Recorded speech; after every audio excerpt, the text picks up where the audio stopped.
ಎಲ್ಲರಿಗೂ ನಮಸ್ಕಾರ. ಇವತ್ತು ನಾವು ಒಂದು ತುಂಬಾನೇ ಇಂಟ್ರೆಸ್ಟಿಂಗ್ ವಿಷಯದ ಬಗ್ಗೆ ಮಾತಾಡೋಣ.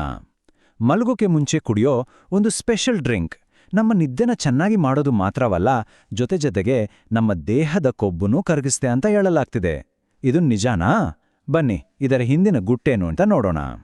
ಈ ಡ್ರಿಂಕ್ ಬಗ್ಗೆ ಡಾಕ್ಟರ್ ಆಲೆನ್ ಮ್ಯಾಂಡೆಲ್ ಅವರು ಒಂದು ಬಹಳ ಸ್ಟ್ರಾಂಗ್ ಆದ ಮಾತನ್ನ ಹೇಳ್ತಾರೆ. ಇದು ದೇಹದ ಕೊಬ್ಬನ್ನ ಕರಗಿಸಿ ಮಗುವಿನ ಹಾಗೆ ನಿದ್ದೆ ಮಾಡೋಕೆ ಸಹಾಯ ಮಾಡೋ ಒಂದು ವೈಜ್ಞಾನಿಕ ಎಲಿಕ್ಸರ್ ಅಂತೆ. ಹಾಗಾದ್ರೆ ಇದು ನಿಜಕ್ಕೂ ಅಷ್ಟು ಪವರ್ಫುಲ್ ಇದೆಯಾ? ಹಾಗಾದ್ರೆ ಏನಿದು ಎಲಿಕ್ಸೀರ್? ಇದು ಹೇಗೆ ಕೆಲಸ ಮಾಡುತ್ತೆ ಅಂತಾರ? ಬನ್ನಿ ಇದರ ಹಿಂದಿರೋ ಸೈನ್ಸ್ ಏನು ಅಂತ ಸ್ವಲ್ಪ ಡೀಟೇಲ್ ಆಗಿ ನೋಡೋಣ. ಮೊದಲನೇದಾಗಿ, ನಮ್ಮ ನಿದ್ದೆಗೂ ಫ್ಯಾಟ್ ಬರ್ನ್ ಆಗೋದಕ್ಕೂ ಒಂದು ದೊಡ್ಡ ಕನೆಕ್ಷನ್ ಇದೆ. ಆ್ಯಂಡ್ ಅದೆಲ್ಲವೂ ಬಂದು ನಿಲ್ಲೋದು ಒಂದೇ ಒಂದು ಹಾರ್ಮೋನ್ ಹತ್ರ. ಸೊ ಈ ಡ್ರಿಂಕ್ನ ಸೀಕ್ರೆಟ್ ಇರೋದೇ HGH ಅನ್ನೋ ಹಾರ್ಮೋನಲ್ಲಿ. ಅಂದ್ರೆ ನಾವು ಯಾವಾಗ ಡೀಪ್ ಸ್ಲೀಪ್ನಲ್ಲಿ ಇರ್ತೀವೋ ನಮ್ಮ ಬಾಡಿ ಈ ಹಾರ್ಮೋನ್ನ ರಿಲೀಸ್ ಮಾಡತ್ತೆ. ಇದೇ ಫ್ಯಾಟ್ ಬರ್ನಿಂಗ್ ಪ್ರೋಸೆಸ್ಗೆ ಮೂಲ ಕಾರಣ ಅಂತ ಹೇಳಲಾಗತ್ತೆ. ಹಾಗಾದ್ರೆ ಏನಿದು HGH ಅಂದ್ರೆ? Human growth hormone. ಇದು ನಮ್ಮ ಮೆದುಳಿರೋ ಪಿಟ್ಯೂಟರಿ ಗ್ಲ್ಯಾಂಡಿಂದ ಪ್ರೊಡ್ಯೂಸ್ ಆಗುತ್ತೆ. ನಮ್ಮ ದೇಹದ ಬೆಳವಣಿಗೆ, ಸೆಲ್ಸ್ ರಿಪೇರ್, ಹೀಗೆ ಎಲ್ಲದಕ್ಕೂ ಇದು ತುಂಬಾನೇ ಮುಖ್ಯ. ಸರಿ, ಈ HGH ಹಾರ್ಮೋನಿಂದ ನಮ್ಮ ದೇಹಕ್ಕೆ ಏನೆಲ್ಲ ಒಳ್ಳೆಯದಾಗುತ್ತೆ ಗೊತ್ತಾ? ಮೊದಲನೇದಾಗಿ ಇದು ಮಸಲ್ ಮಾಸ್ ಬಿಲ್ಡ್ ಮಾಡುತ್ತೆ, ನಮ್ಮ ಮೆಟಬಾಲಿಸಮ್ ಅಂದರೆ ಜೀರ್ಣಕ್ರಿಯೆಯನ್ನ ಬೂಸ್ಟ್ ಮಾಡುತ್ತೆ. ಆಮೇಲೆ ಅತಿ ಮುಖ್ಯವಾಗಿ ಫ್ಯಾಟ್ ಬರ್ನ್ ಮಾಡುತ್ತೆ. ಇದೇ ಕಾರಣಕ್ಕೆ ಈ ಡ್ರಿಂಕ್ ವರ್ಕ್ ಆಗುತ್ತೆ ಅನ್ನೋದು ಅವರ ವಾದ. ಸರಿ, ಹಾಗಾದ್ರೆ ಈ ಮ್ಯಾಜಿಕಲ್ ಎಲಿಕ್ಸರ್ನಲ್ಲಿ ಏನೆಲ್ಲ ಪದಾರ್ಥಗಳಿವೆ ಅಂತ ನೋಡೋಣ ಬನ್ನಿ. ಇದ್ರಲ್ಲಿರೋ ಪ್ರತಿಯೊಂದು ಇಂಗ್ರೀಡಿಯೆಂಟ್ಗೂ ಅದರದೇ ಆದ ಸ್ಪೆಷಲ್ ಪವರ್ ಇದೆ. ಲಿಸ್ಟ್ನಲ್ಲಿ ಮೊದಲನೆಯದು ಕ್ಯಾಮೊಮೈಲ್ ಟೀ. ಇದನ್ನ ಪ್ರಕೃತಿಯ ಒಂದು ಅದ್ಭುತ ರಿಲ್ಯಾಕ್ಸೆಂಟ್ ಅಂತಾನೆ ಹೇಳ್ತಾರೆ. ಯಾಕಂದ್ರೆ ಇದು ನಮ್ಮನ್ನ ಶಾಂತಗೊಳಿಸೋದು ಮಾತ್ರ ಅಲ್ಲ, ಅದಕ್ಕಿಂತ ಜಾಸ್ತಿ ಕೆಲಸ ಮಾಡುತ್ತೆ. ಡಾಕ್ಟರ್ ಮ್ಯಾಂಡರ್ ಅವರ ಪ್ರಕಾರ ಈ ಕ್ಯಾಮೊಮೈಲ್ ನಮ್ಮ ಟೆನ್ಷನ್ ಕಡಿಮೆ ಮಾಡಿ ಮಸಲ್ಸ್ ಅನ್ನ ರಿಲ್ಯಾಕ್ಸ್ ಮಾಡುತ್ತಂತೆ. ಅದು ಹೇಗೆ ಅಂದ್ರೆ, ಇದರಲ್ಲಿ ಎಪಿಜೆನಿನ್ ಅನ್ನೋ ಒಂದು ಆಂಟಿ ಆಕ್ಸಿಡೆಂಟ್ ಇದೆ. ಅದು ನೇರವಾಗಿ ನಮ್ಮ ಬ್ರೈನ್ ಮೇಲೆ ಕೆಲಸ ಮಾಡಿ ನಮ್ಮನ್ನ ಶಾಂತಗೊಳಿಸಿ ಆಳವಾದ ನಿದ್ದೆಗೆ ಜಾರುವ ಹಾಗೆ ಮಾಡುತ್ತೆ. ಲಿಸ್ಟ್ನಲ್ಲಿ ಎರಡನೇದು ಆಪಲ್ ಸೈಡರ್ ವಿನೆಗರ್. ಇದರ ಹೆಲ್ತ್ ಬೆನಿಫಿಟ್ಸ್ ಬಗ್ಗೆ ಖಂಡಿತ ಎಲ್ಲರೂ ಎಲ್ಲಾದ್ರೂ ಕೇಳಿರ್ತಾರೆ.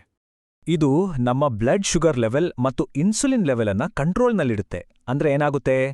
ನಮ್ಮ ಮೆಟಬಾಲಿಸಮ್ ಇಂಪ್ರೂವ್ ಆಗುತ್ತೆ, ಬಾಡಿಯಲ್ಲಿ ಫ್ಯಾಟ್ ಸ್ಟೋರ್ ಆಗೋದು ಕಡಿಮೆ ಆಗುತ್ತೆ. ಅಷ್ಟೇ ಅಲ್ಲ, ಹಸಿವನ್ನು ಕೂಡ ಕಂಟ್ರೋಲ್ ಮಾಡುತ್ತೆ.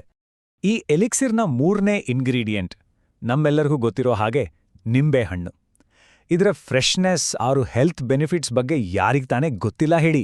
ನಿಂಬೆಹಣ್ಣು ಕುಡಿದಾಗ ಹೊಟ್ಟೆ ತುಂಬಿದಾಗೆ ಫೀಲ್ ಆಗುತ್ತೆ ಅಲ್ವಾ? ಜೊತೆಗೆ ಬಾಡಿನ ಹೈಡ್ರೇಟ್ ಆಗಿಡುತ್ತೆ. ಅಷ್ಟೇ ಅಲ್ಲ, ಮೆಟಬಾಲಿಸಮ್ ಬೂಸ್ಟ್ ಮಾಡಿ ನಮ್ಮ ಬಾಡಿಯಿಂದ ಟಾಕ್ಸಿನ್ಸ್ ಅಂದರೆ ವಿಷಕಾರಿ ಅಂಶಗಳನ್ನು ಹೊರಹಾಕೋದಕ್ಕೂ ಹೆಲ್ಪ್ ಮಾಡುತ್ತೆ. ಮತ್ತೆ ಫೈನಲ್ ಆಗಿ ನಮ್ಮ ಅಡಿಗೆ ಮನೆಯ ಫೇವ್ರೆಟ್ ಚಕ್ಕೆ. ಇದು ಬರೀ ಅಡಿಗೆಗೆ ರುಚಿ ಕೊಡೋ ಮಸಾಲೆ ಅಷ್ಟೇ ಅಲ್ಲ, ಇದರಲ್ಲಿ ಸಖತ್ ಮೆಡಿಸಿನಲ್ ಪ್ರಾಪರ್ಟೀಸ್ ಕೂಡ ಇದೆ. ಚಕ್ಕೆಯಲ್ಲಿ ನಮ್ಮ ಬಾಡಿನ ಪ್ರೊಟೆಕ್ಟ್ ಮಾಡೋ ಆಂಟಿ ಆಕ್ಸಿಡೆಂಟ್ಸ್ ತುಂಬಾನೇ ಇದೆ. ಮತ್ತೆ ಇದು ಉರಿಯೂತವನ್ನ ಕಡಿಮೆ ಮಾಡೋ ಗುಣವನ್ನು ಹೊಂದಿದೆ. ಬ್ಲಡ್ ಶುಗರ್ ಕಂಟ್ರೋಲ್ ಮಾಡೋ ಜೊತೆಗೆ ಇದು ಡೈರೆಕ್ಟಾಗಿ ನಮ್ಮ ಬಾಡಿನ ಫ್ಯಾಟ್ ಸೆಲ್ಸ್ ಮೇಲೆ ಅಟ್ಯಾಕ್ ಮಾಡಿ ಕೊಬ್ಬನ್ನ ಕರಗಿಸೋಕೆ ಹೆಲ್ಪ್ ಮಾಡುತ್ತೆ. ಸರಿ, ಈ ಡ್ರಿಂಕ್ ಯಾಕೆ ವರ್ಕ್ ಆಗುತ್ತೆ ಅಂತ ನೋಡಿದ್ವಿ.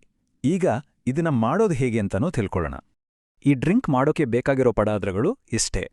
ಇಲ್ಲಿ ಒಂದು ಇಂಪಾರ್ಟೆಂಟ್ ಪಾಯಿಂಟ್ ಏನಂದ್ರೆ, ಆಪಲ್ ಸೈಡರ್ ವಿನೆಗರ್ ತಗೋಬೇಕಾದ್ರೆ ವಿತ್ ದಿ ಮದರ್ ಅಂತ ಇರೋ ಆರ್ಗ್ಯಾನಿಕ್ ಬ್ರ್ಯಾಂಡ್ ತಗೊಳ್ಳಿ. ಯಾಕಂದ್ರೆ ಅದರಲ್ಲಿ ಪೋಷಕಾಂಶಗಳು ಜಾಸ್ತಿ ಇರುತ್ತೆ. ಇದನ್ನ ಮಾಡೋದು ಕುಡಿಯೋದು ತುಂಬಾನೇ ಸಿಂಪಲ್. ಬಿಸಿ ನೀರಿಗೆ ಎಲ್ಲ ಪದಾರ್ಥಗಳನ್ನ ಹಾಕಿ ಮಿಕ್ಸ್ ಮಾಡಿ ಒಂದು 10 ನಿಮಿಷ ಹಾಗೆ ಬಿಡಿ. ಆಮೇಲೆ ಮಲಗೋಕೆ ಒಂದು ಅರ್ಧ ಗಂಟೆ ಮುಂಚೆ ಇದನ್ನ ಕುಡಿಬೇಕು. ಅಷ್ಟೇ. ಸರಿ, ಈಗ ಫೈನಲ್ ಪಾರ್ಟ್ಗೆ ಬಂದಿದ್ದೀವಿ. ಈ ಡ್ರಿಂಕನ್ನ ಟ್ರೈ ಮಾಡಿದ್ರೆ ಏನಾಗತ್ತೆ? ಬನ್ನಿ 7 ಡೇ ಚಾಲೆಂಜ್ ಬಗ್ಗೆ ತಿಳ್ಕೊಳ್ಳೋಣ. ಕೇವಲ 7 ದಿನಗಳು. ಹೌದು, ಕರೆಕ್ಟಾಗಿ ಕೇಳಿಸ್ಕೊಂಡ್ರಿ. ಜಸ್ಟ್ ಒಂದೇ ವಾರದಲ್ಲಿ ಒಂದು ಗಮನಾರ್ಹ ಬದಲಾವಣೆ ಕಾಣುತ್ತೆ ಅಂತ ಈ ಸೋರ್ಸ್ ಹೇಳುತ್ತೆ. ಒಟ್ಟಿನಲ್ಲಿ ಹೇಳೋದಾದ್ರೆ, ಈ ಡ್ರಿಂಕ್ನಲ್ಲಿರೋ ಎಲ್ಲ ಇಂಗ್ರೀಡಿಯೆಂಟ್ಸ್ ಒಟ್ಟಿಗೆ ಸೇರಿ ನಮ್ಮ ಬ್ರೈನ್ಗೆ ಸಿಗ್ನಲ್ ಕಳಿಸುತ್ತೆ. ಇದರಿಂದ ನಾವು ನಿದ್ದೆ ಮಾಡ್ತಾ ಇರಬೇಕಾದ್ರೂ ಕೂಡ ನಮ್ಮ ಮೆಟಬಾಲಿಸಮ್ ಆಕ್ಟಿವ್ ಆಗಿರುತ್ತೆ. ಹೀಗೆ ನಮ್ಮ ಬಾಡಿಯಲ್ಲಿರೋ ಫ್ಯಾಟ್ ಬರ್ನ್ ಆಗುತ್ತೆ. ಕೊನೆಗೆ ಇದರಿಂದ ಸಿಗೋ ಅನುಭವವನ್ನ ಈ ಒಂದು ಲೈನ್ ತುಂಬಾನೇ ಚೆನ್ನಾಗಿ ಹೇಳುತ್ತೆ. ಮಗುವಿನ ಹಾಗೆ ನಿದ್ದೆ ಮಾಡಿ ಬೆಳಗ್ಗೆ ಎದ್ದಾಗ ಇಡೀ ಜಗತ್ತನ್ನೇ ಎದುರಿಸೋಕೆ ರೆಡಿಯಾಗಿ ಫ್ರೆಶ್ ಆಗಿ ಎಚ್ಚರಗೊಳ್ಳುವಿರಿ. ಅಂದ್ರೆ ಇದು ಬರೀ ಫಿಸಿಕಲ್ ಚೇಂಜ್ ಅಲ್ಲ, ಒಂದು ಮೆಂಟಲ್ ಫ್ರೆಶ್ನೆಸ್ ಕೂಡ ಹೌದು. ಹಾಗಾದರೆ ನಮ್ಮ ಅಡುಗೆ ಮನೆಯಲ್ಲಿ ಸಿಗೋ ಈ 4 ಸಾಮಾನ್ಯ ಪದಾರ್ಥಗಳು ಒಟ್ಟಿಗೆ ಸೇರಿದಾಗ ನಿಜವಾಗ್ಲೂ ನಮ್ಮ ನಿದ್ದೆ ಮತ್ತೆ ತೂಕದ ಮೇಲೆ ಇಷ್ಟೊಂದು ದೊಡ್ಡ ಪ್ರಭಾವ ಬೀರಕ್ಕಾಗುತ್ತಾ? ಈ ಬಗ್ಗೆ ನಿಮ್ಗೇನನ್ಸುತ್ತೆ?